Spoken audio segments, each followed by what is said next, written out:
control po ng paggamit ng ating mga anak ng gadgets tulad ng cellphones ay problema ng maraming mga magulang. Marami kasi pagkakataon na naapektuhan ang social life, ang pag-aaral, pati na rin ang kalusugan ng mga kabataan dahil sa sobra-sobrang paggamit ng cellphone. Kaya ang tanong, dapat po bang iban ang paggamit ng mga cellphone sa ating mga paaralan? Hindi ko gusto na ibahan yung cellphone sa school because as a person, kailangan ko rin ng cellphone for emergencies for myself, di ba po?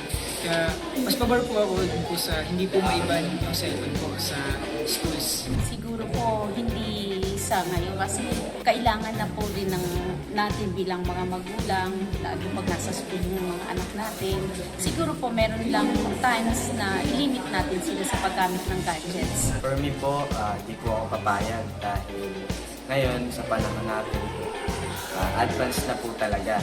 Like pag nag-lesson, yung mga teacher, may mga sinusulat po sila. Para mas madali po, pinipicture na lang po at mas marireview po talaga.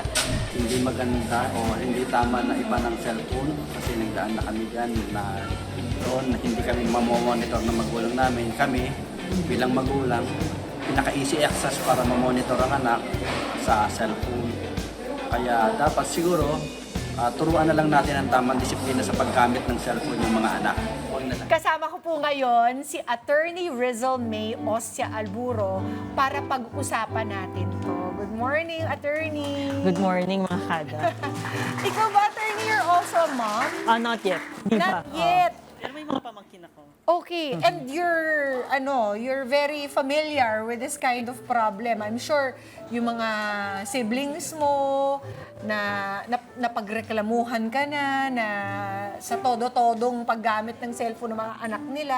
So may mga sinusunod sila na rules kapag nasa bahay ko sila. So bawal yung gumamit ng cellphone kapag habang kumakain. So talagang minomonitor yung paggamit ng cellphone.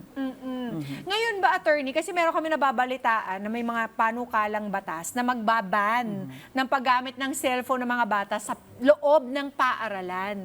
Ito ba'y kailangan pang gawin or there are existing laws already?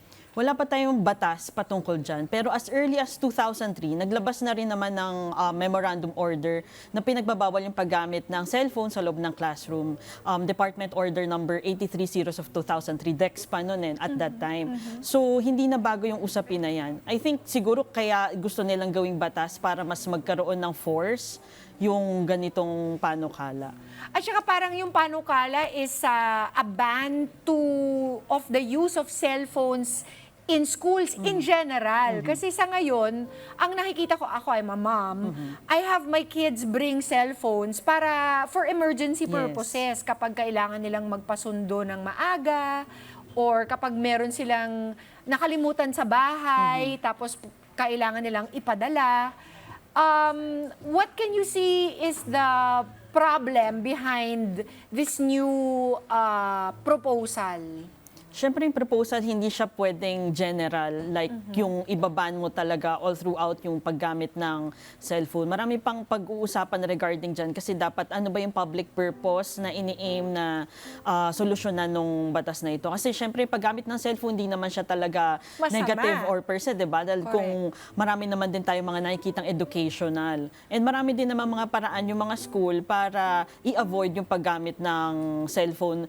Kumbaga not necessarily ban it sa school. Oo, at saka in my experience, dun sa mga schools na mga anak ko, it's a very simple matter of the teacher saying na hindi pwedeng ilabas ang mga gadgets ninyo habang tayo ay nagle-lessons. Isn't it just as simple as that? Yes, I agree. Pwede naman kasi na ganun yung kasimple nun. Kasi nga, kailangan i-weigh. Ano ba yung ultimately purpose ng batas na yun? Dahil syempre kung ibaban natin yan, may mga possible consequences like what if may emergency, what if yung nangyayari sa states na hopefully hindi sa atin mangyari, may mga public shooting.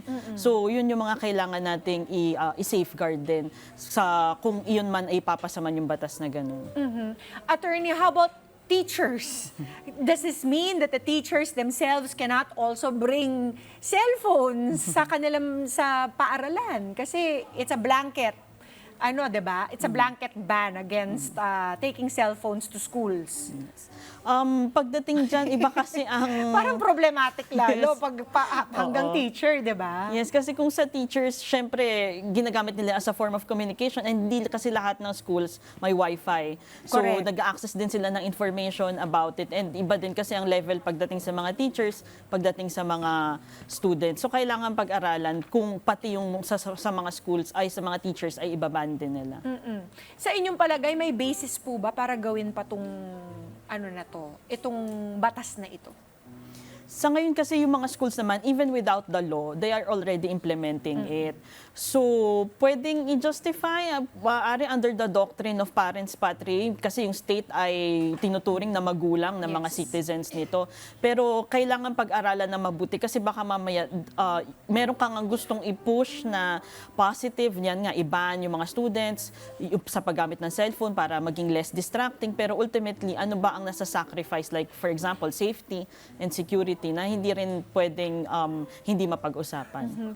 I think the other justification for this, attorney, is the fact na habang nasa school ang mga bata, imbis na nag-aaral, let's say they're outside the classroom, nagre-recess, imbis na nag-aaral, let's say for an upcoming test, nagsa-social media.